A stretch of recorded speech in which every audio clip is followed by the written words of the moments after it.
तो समय सार में विविध शब्द प्रयोग शुद्धने के विषयभूत ज्ञायक के लिए क्या करेंगे?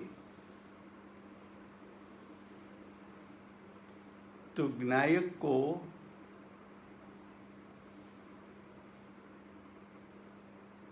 आचार्य भगवान समय सार कहेंगे।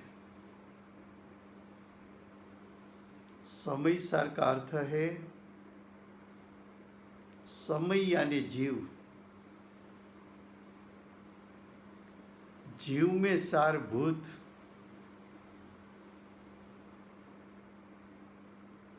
जीव में सारभूत उसका अर्थ क्या? कि जीव के पास ज्ञायक स्वभाव है, उसके अनंत गुण है, उसकी अनादि से अनंत काल की पर्याय भी उत्पन्न होती है।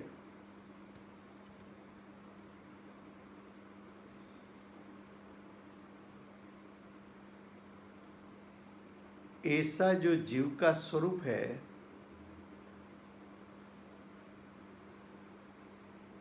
ज्ञायक स्वभावमयी, अनंत गुणों के भेदमयी और अनादि से अनंत काल की पर्याय,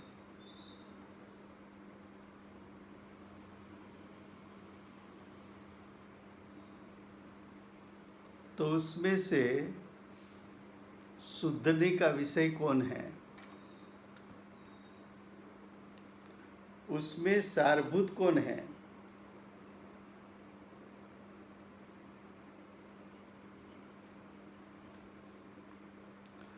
तो कि उसमें सारभूत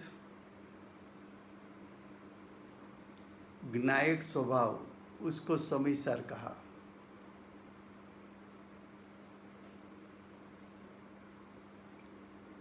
ज्ञायक स्वभाव कैसा है? त्रिकाल जिसका स्वरूप शुद्ध शुद्ध शुद्ध हो,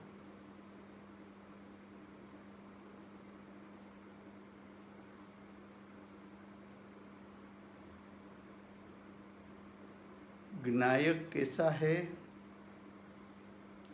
ज्ञायक एक अखंड शुद्ध,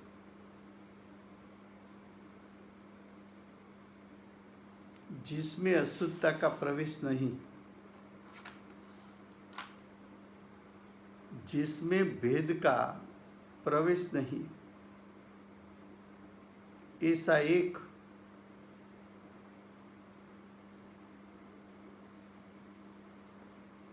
ज्ञायक अनंत गुणात्मक,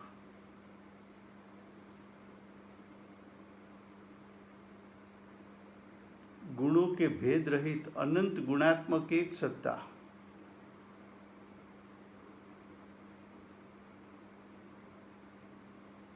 ज्ञायक अनंत धर्मात्मक एक सत्ता,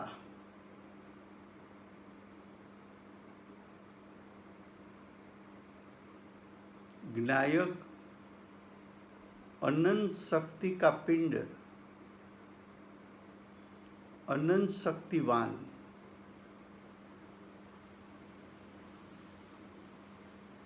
अनंत शक्ति का एकत्व,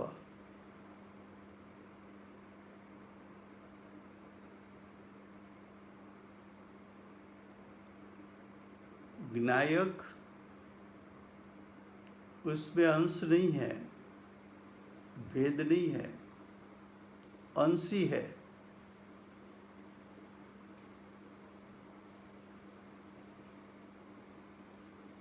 ज्ञायक कारण परमात्मा है। कारण परमात्मा क्यों कहा?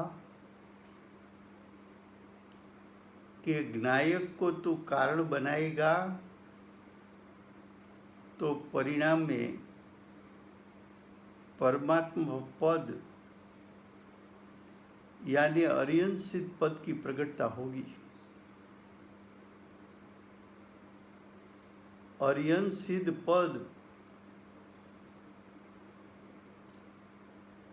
प्रकट करने का कारण कहाँ है? तो कि ज्ञायक में है।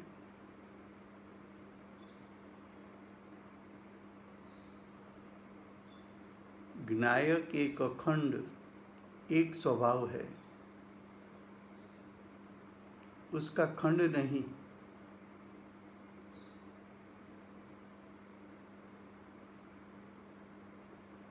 ज्ञायक लक्ष्य है, लक्षण के द्वारा लक्ष्य ग्रहा जाता है। ज्ञायक लक्ष्य क्यों है? तो कि ज्ञायक के आश्रय से ही मोक्ष मार्ग और मोक्ष प्रकट हो सकता है।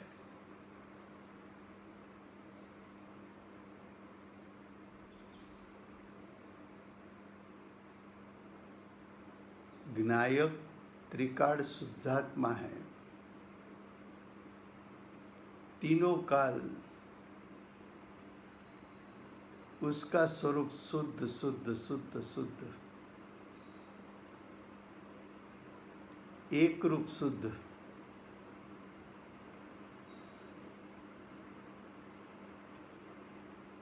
ज्ञायक मोक्ष मार्ग और मोक्ष का कारण है, इसलिए उसको कारण कहा, उसको कारण परमात्मा कहा।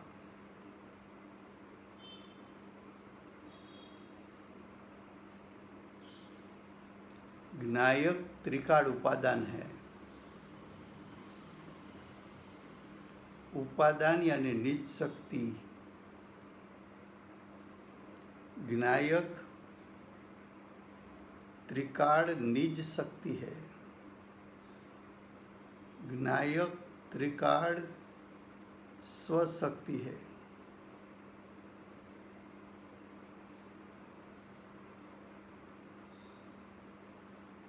ये निज शक्ति अकृत्रिम है, निरपेक्ष है। ये निज शक्ति का कोई कर्ता नहीं,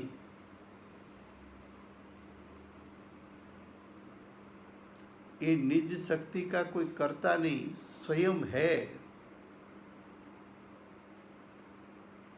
जो स्वयं हो उसका कोई कर्ता नहीं होता, उसका कभी नाश नहीं होता। तू एकेंद्रीय निगोद में चला जा तो भी तेरी निज शक्ति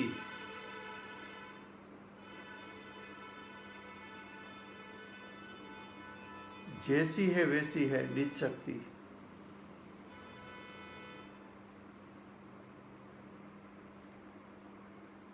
तेरी निज शक्ति जैसी है वैसी है। तू सिद्ध हो जा तो भी ज्ञायक की निज शक्ति जैसी है वैसी है।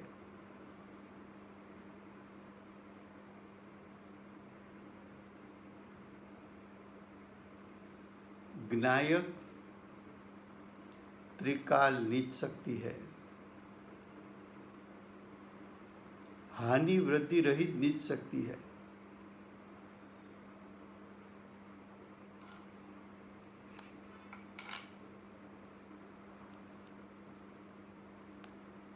निज शक्ति में चढ़ा चढ़ता नहीं है, वृद्धि आनी नहीं है।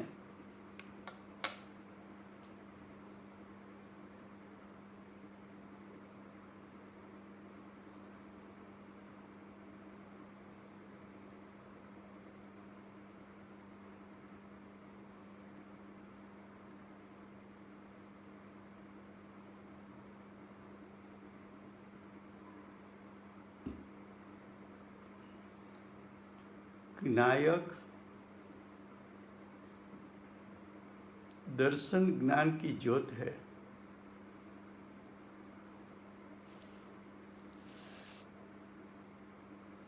ज्ञायक तीनों काल ज्ञाता दृष्टा स्वभाव वाला है। ज्ञायक तीनों काल प्रति समय नित्य उद्योत रूप है। बेनश्री ने कहा ना, जागतो जीव उभो छे क्या जाए। नित्य उद्योत रूप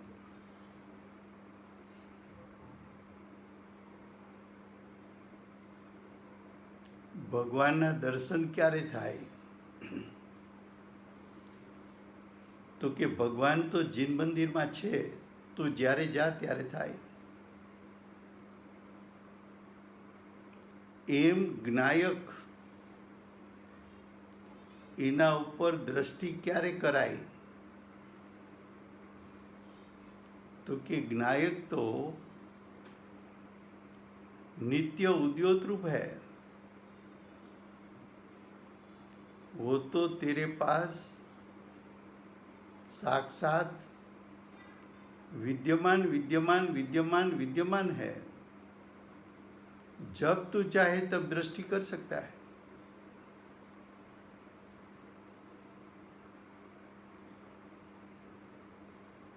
ज्ञायक चैतन्य स्वरूप है, चैतन्यमयी चैतन्यमयी चैतन्यमयी।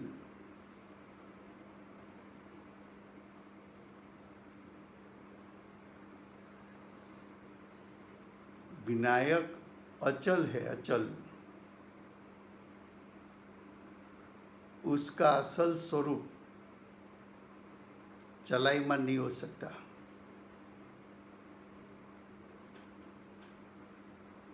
ज्ञायक तो चैतन्य प्रभु है, प्रभुता का भंडार।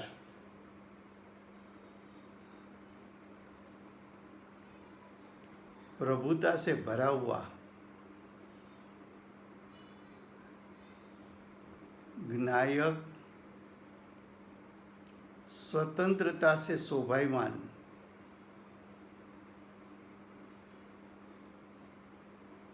स्वतंत्र पदार्थ।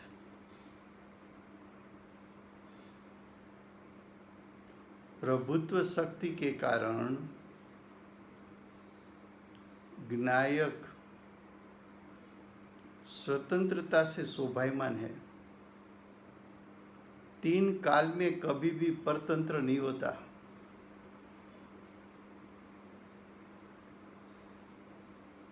ज्ञायक वस्तु है, वस्तु यानी जिसमें अनंत गुण बसे हुए हैं।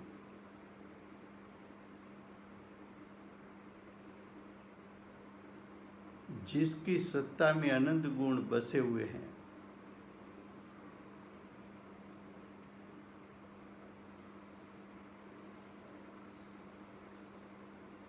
ज्ञायक तेरे लिए परमार्थ है, तेरे लिए प्रयोजनभूत है।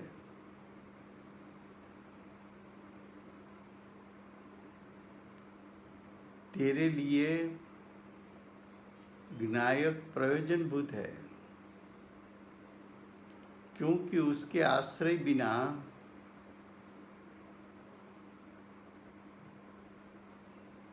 संवर निजरा तत्व प्रकट नहीं होता और उसका फल मोक्ष की प्राप्ति नहीं होती।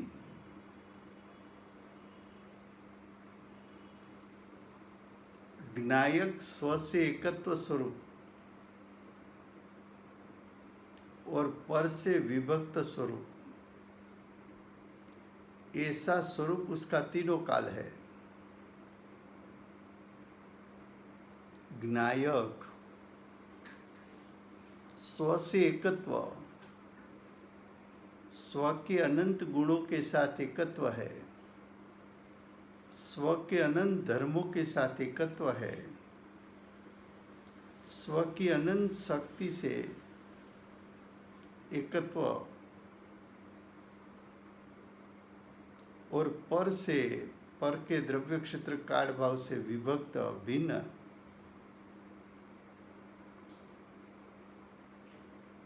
ज्ञायक तीन काल में कभी भी परद्रव्य को स्पर्शा नहीं है, क्योंकि उसका स्वरूप एकत्व विभक्त है। एकत्व स्वरूप का त्याग ज्ञायक में से नहीं होता।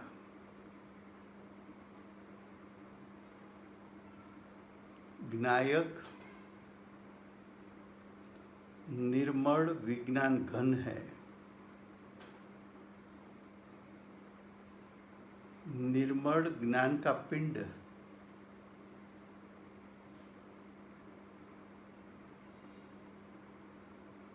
जिस प्रकार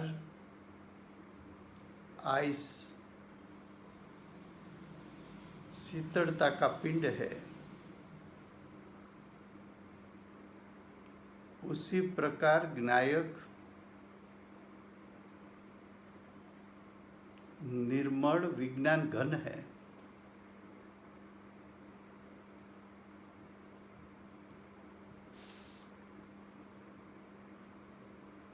ज्ञायक तो शुद्धात्म तत्व है।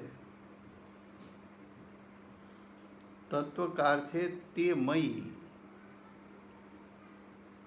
तत्व का अर्थ है वो मई, शुद्धात्ममयी, शुद्ध स्वरूपमयी।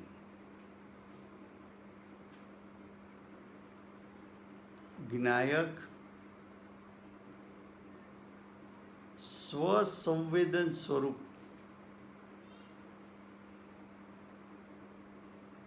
ज्ञायक ज्ञायक स्व सम्यक प्रकार से वेदन में आ सके,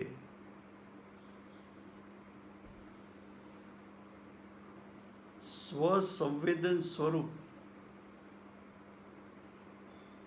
ज्ञायक तीनों काल स्व संवेदन स्वरूप है।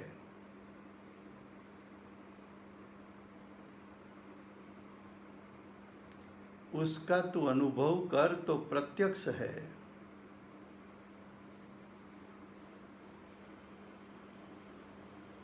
ज्ञायक वर्तमान परिणाम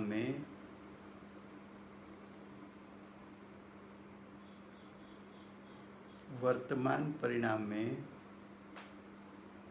छुपा हुआ फिर भी विद्यमान विद्यमान विद्यमान विद्यमान है।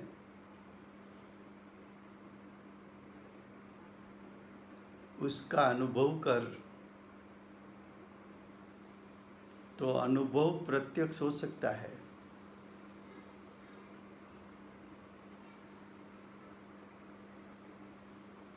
ज्ञायक स्वयं सिद्ध है, किसी ने बनाया नहीं। विश्व में उसका कोई कर्ता नहीं।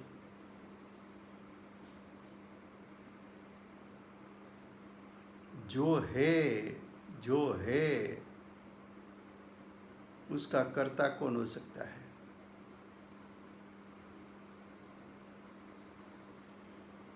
जो है वो तो अनादि का है।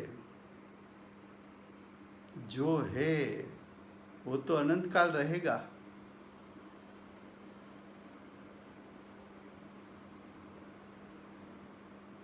ज्ञायक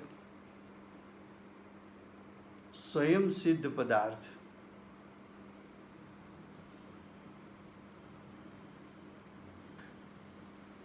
ज्ञायक अविनाशी है।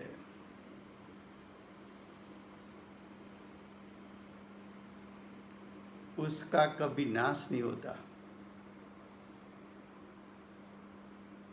अविनाशी, तीन काल के ज्ञायक का स्वरूप नाश नहीं हो सकता।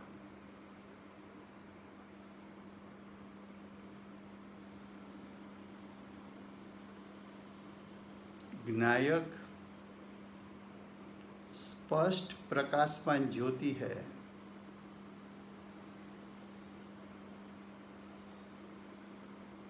ज्ञाता दृष्टा की जलती ज्योत। जानना देखना उसकी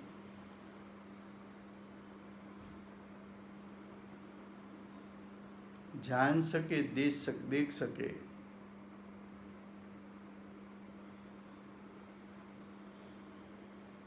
ऐसी स्पष्ट प्रकाशमान ज्योत है।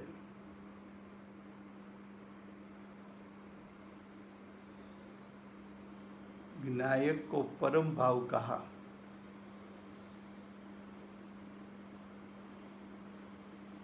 क्योंकि उसमें से शादी अनंत काल तक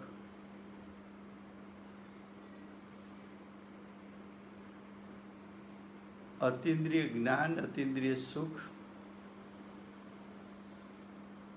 और परिपूर्ण वितरागता प्रकट होती है।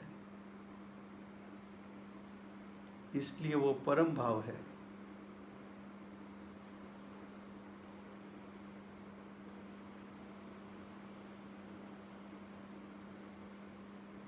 नायक शुद्ध वस्तु मात्र है।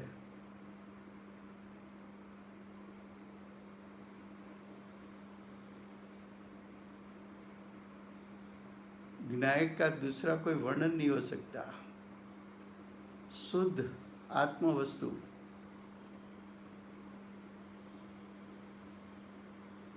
शुद्ध वस्तु मात्र।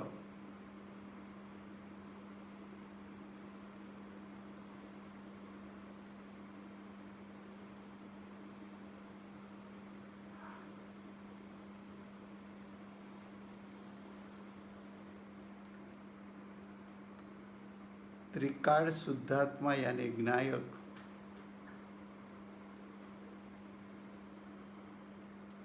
उसमें अनंत गुण अभेद होने के कारण उसको गुणी कहा है। गुणी, गुणवान,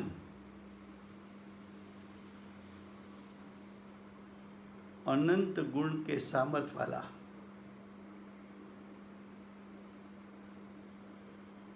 शक्तिवान तो अनंत शक्ति को धरने वाला। धर्मी अनंत प्रकार के धर्म को धरने वाला।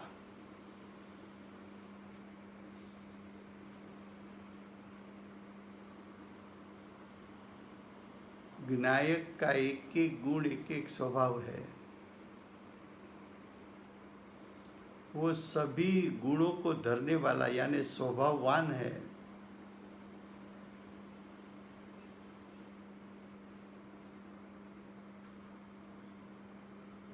एक एक गुण उसका एक एक अवयव है। तो ज्ञायक अवयवी है, अनंत अवयव को धरने वाला।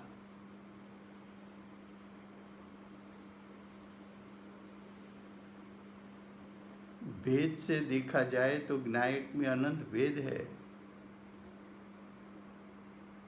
लेकिन वो भेद कैसे हैं? तो कि ज्ञायक में सब अभेद स्वरूप है। तो ज्ञायक अभेद स्वरूप,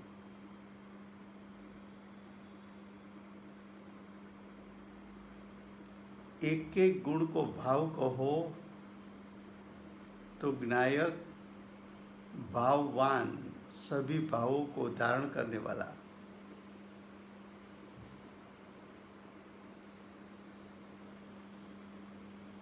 ज्ञायक अखंडित है, तीनों काल अखंडित। तीन काल में कभी भी उसका खंड नहीं हो सकता, भेद नहीं हो सकता।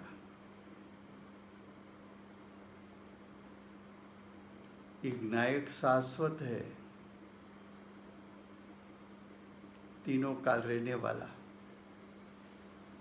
तीनों काल विद्यमान रहने वाला, शाश्वत।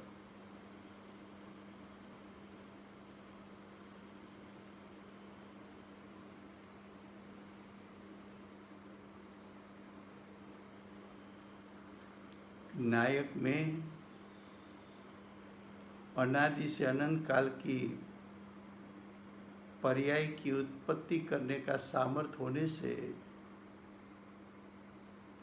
उसको पर्याय का पिंड कहा। पिंड का अर्थ है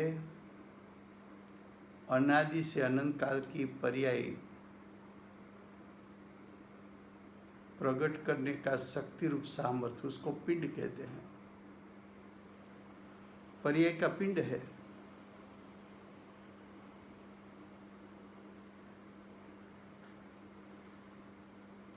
विनायक में सुख गुण को अभेद करके कहो तो आनंद का पिंड है।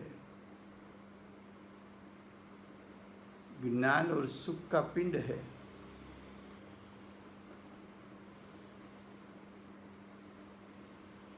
ज्ञायक का जो ज्ञायकपना है वो कभी च्युत नहीं होता। ज्ञायकपना उसका बिखर नहीं जाता।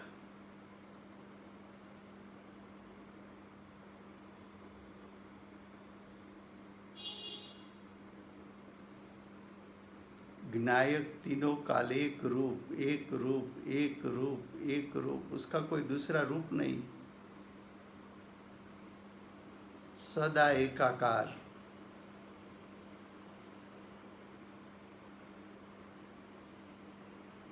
सुख का सागर है।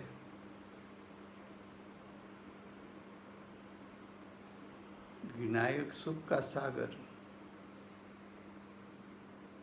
सुख का पुर है विनायक।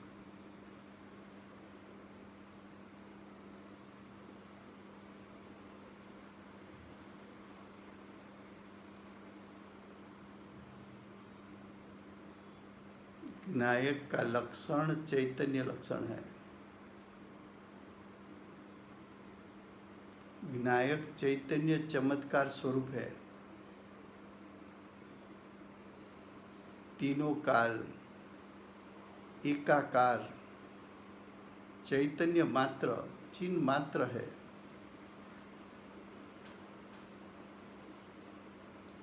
विनायक को अगर तू अनुभव करना चाहे तो अनुभव गोचर है, अनुभव में आ सकता है।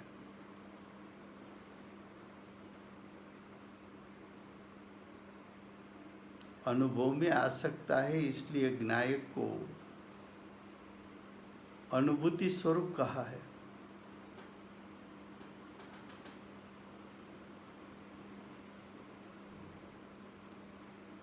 विनायक ही तेरे लिए इष्ट देव है।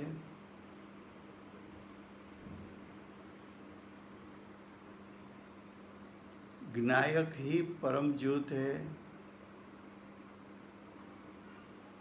विनायक ही तेरा परमेश्वर है। विनायक ही परब्रह्म है। विनायक ही शिव है। विनायक ही निरंजन है। विनायक तीन काल में कभी भी कलंकित नहीं हो सकता, निष्कलंक है।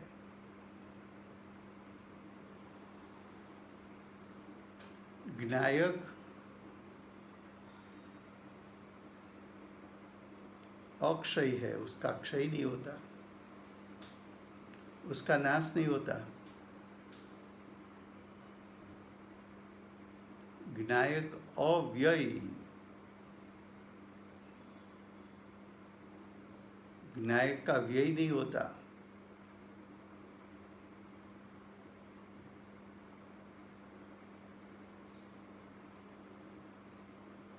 विनायक बुद्ध है, ज्ञानवान है।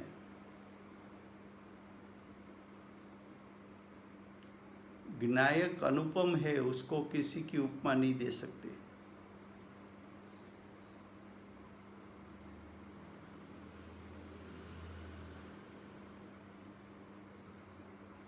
विनायक अछेद्य है, उसका छेद नहीं कर सकते।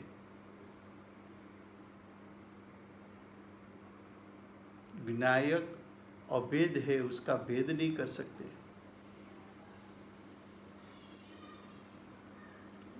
विनायक निराबाध, उसको कोई बाधा पहुंचा नहीं सकते।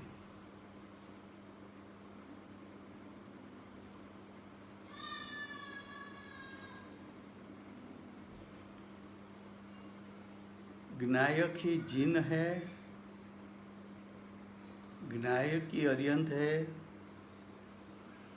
विनायक ही सर्वज्ञ है,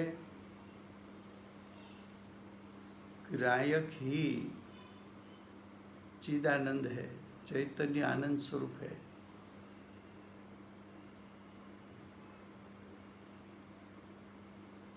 विनायक ही सत्य आत्मा है।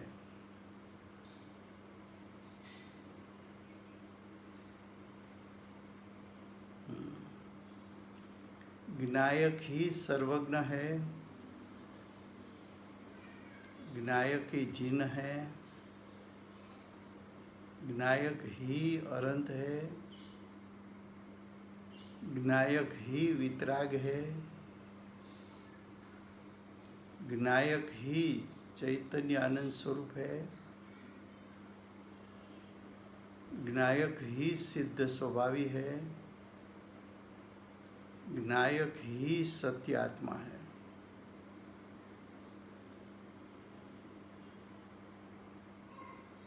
विनायक स्वभाव से निर्मल, स्वभाव से अरूपी,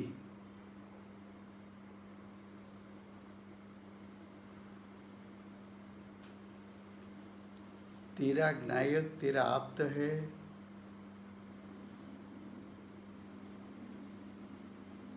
तेरा ज्ञायक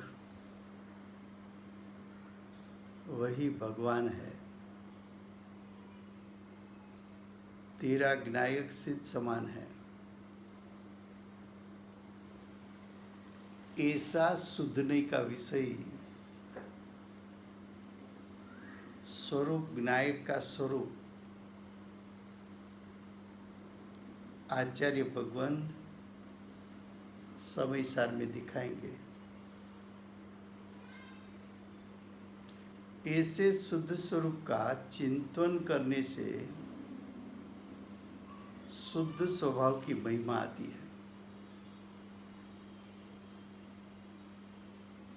श्रीमद जी ने कहा, जे स्वरूप समझा बिना शुद्ध नहीं का विषयभूत जो आत्मा का स्वरूप है, वो स्वरूप को समझे बिना पायो दुख अनंत। तू दुखी क्यों है?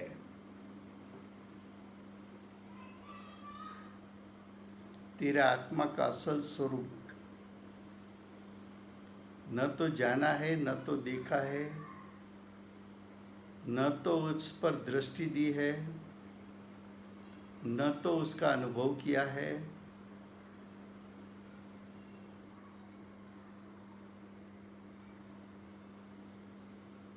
इसलिए तो दुखी है। तो पूरे शास्त्र में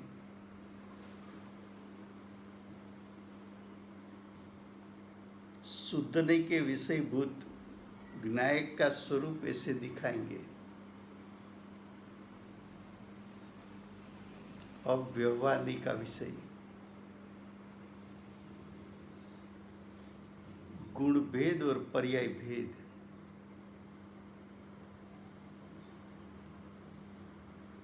आत्मा में गुण 3 प्रकार के हैं। अनंत सामान्य गुण, अनंत विशेष गुण, अनंत असाधारण गुण।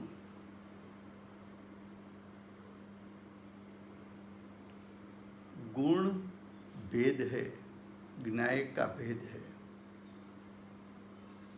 भेद इसलिए बताया कि वो भेद अभेद का भेद है, वो ज्ञायक का भेद है। भेद के माध्यम से अभेद को ग्रहण कराना है। तो अभेद ज्ञायक को ग्रहण करना है तो किस लक्षण के माध्यम से ग्रहण करना? तो कि सामान्य गुण तो दूसरे 6 द्रव्यों में भी है। सामान्य गुण को तू लक्षण कहेगा तो तेरी गलती भी हो सकती है।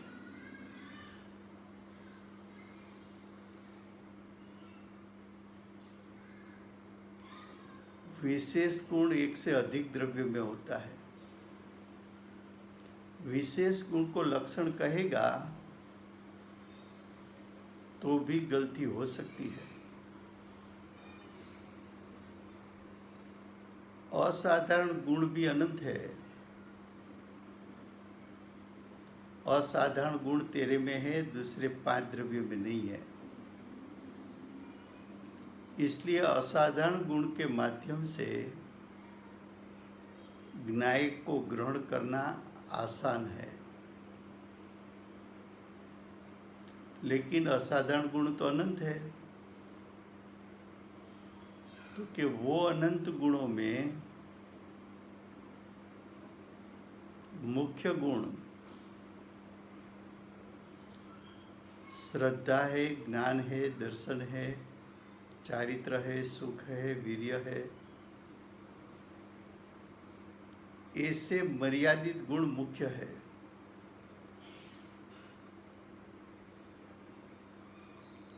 ये मर्यादित गुणों में भी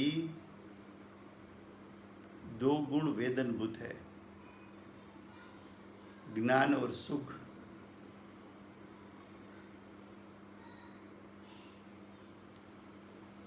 ज्ञान और सुख वेदनभूत है, लेकिन ज्ञान वेदनभूत भी है और स्वपर का विवेक भी कर सकता है।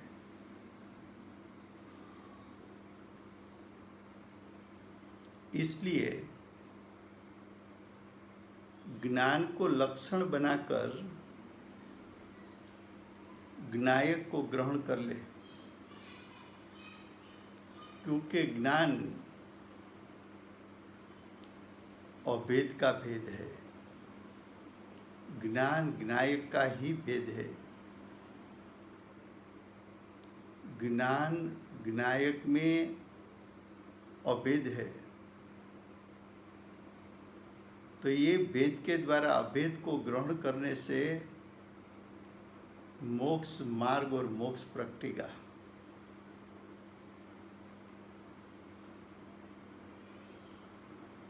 तो व्यवहार नहीं का विषय भेद। भेद में एक बात बताई, गुण भेद, और गुण भेदों में ज्ञान गुण को मुख्य बताया। इसलिए पूरे शास्त्र में आचार्य भगवान ने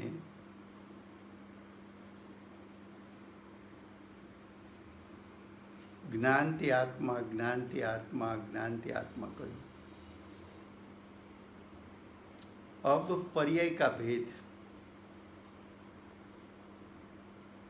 तो प्रथम आचार्य भगवान ने पर्याय का 2 भेद बताया, स्वसमय और परसमय।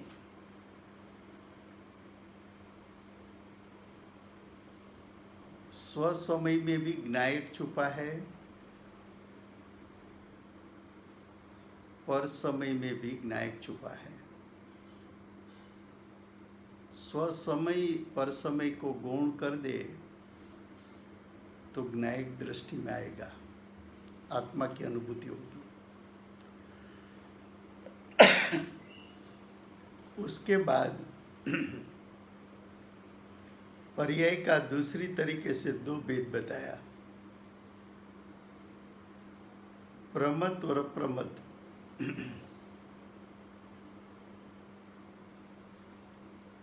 प्रमद भी पर्याय है, अप्रमद भी पर्याय है। 1 से 6 गुणस्थान प्रमद पर्याय है। 7 से 14 गुणस्थान अप्रमद पर्याय है। प्रमद पर्याय में छुपा हुआ ज्ञायक है। अप्रमद में छुपा हुआ ज्ञायक है।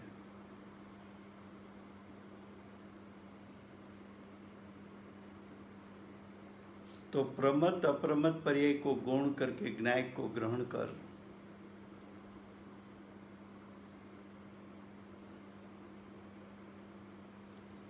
फिर पर्याय की 5 बात बताई। निमित्त नैमित्तिक संबंध से देखा जाए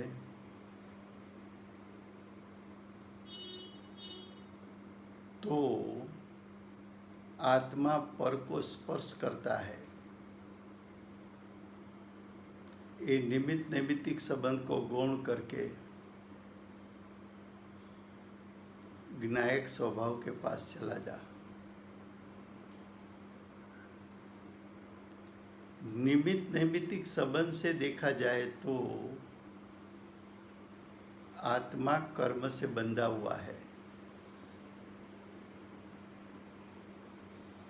वो बंधन को गौण करके ज्ञायक के स्वरूप अस्तित्व को भिन्न करके ज्ञायक के स्वरूप अस्तित्व में से ज्ञायक स्वभाव को मुख्य करके ज्ञायक को ग्रहण कर ले।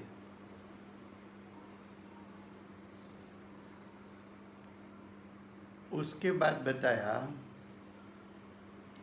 कि पर्याय में हानि वृत्ति होती है।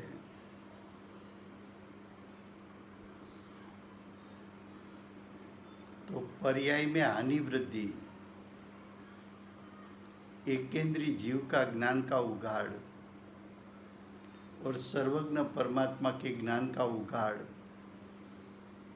कितनी हानि वृद्धि है। ये परिणाम की हानि वृद्धि पर से दृष्टि छोड़कर एक रूप हानि वृद्धि रहित ऐसा एक रूप ज्ञायक पर दृष्टि कर तो मोक्ष मार्ग और मोक्ष प्रगटेगा।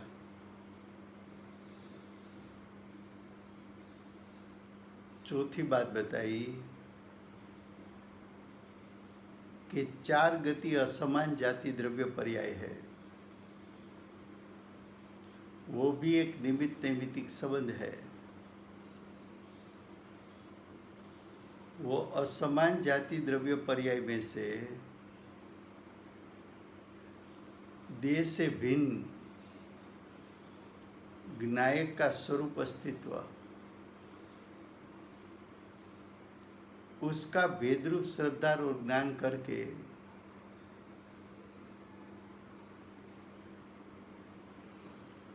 ज्ञायक के स्वरूप पर दृष्टि करके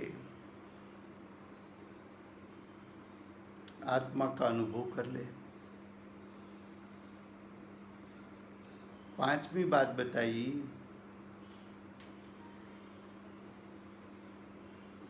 कि ज्ञायक के परिणाम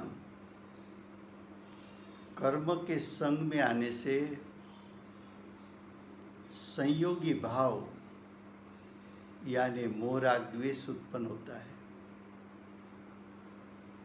वो मोह राग द्वेष में छुपा हुआ एक ज्ञायक है। मोह राग द्वेष को गौण करके ज्ञायक को ग्रहण कर ले। उसके बाद बताया आत्मा करता है, परिणाम उसका कर्म है। अज्ञानी का आत्मा करता और विभाव उसका कर्म।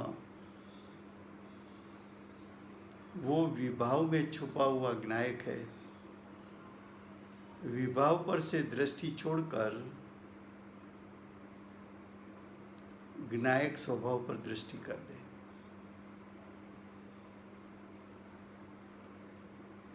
उसके बाद पुण्य पाप अधिकार। पुण्य पाप परिणाम है, उसमें छुपा हुआ ज्ञायक, वहां दृष्टि कर।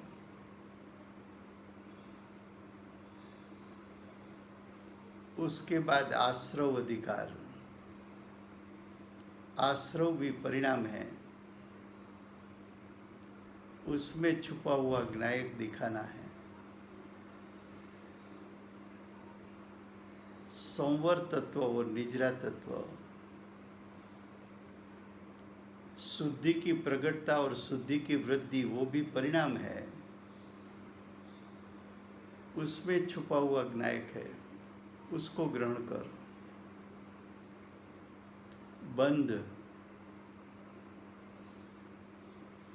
भावबंध, मोह राग द्वेष रूप परिणाम, उसमें छुपा ज्ञायक,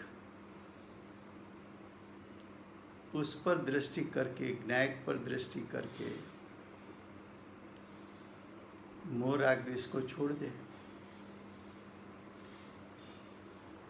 मोक्ष ज्ञायक की परिपूर्ण शुद्ध सा। मोक्ष भी पर्याय है, एक समय की है, अनित्य है, उसका ध्यान नहीं हो सकता। मोक्ष में छुपा हुआ ज्ञायक, उसका ध्यान कर और परिपूर्ण पर्याय में मोक्ष जैसा प्रकट कर ले। तो देखो, पूरे शास्त्र में शुद्धने का विषय और व्यवहारने का विषय, सभी जगह व्यवहारने का विषय गौण कराया, शुद्धने का विषय मुख्य करके हम सब सम्यक दर्शन ज्ञान चारित्र को प्रकट करें। समय हुआ है।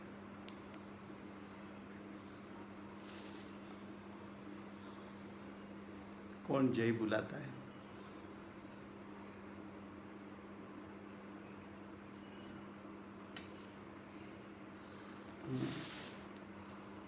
हाँ,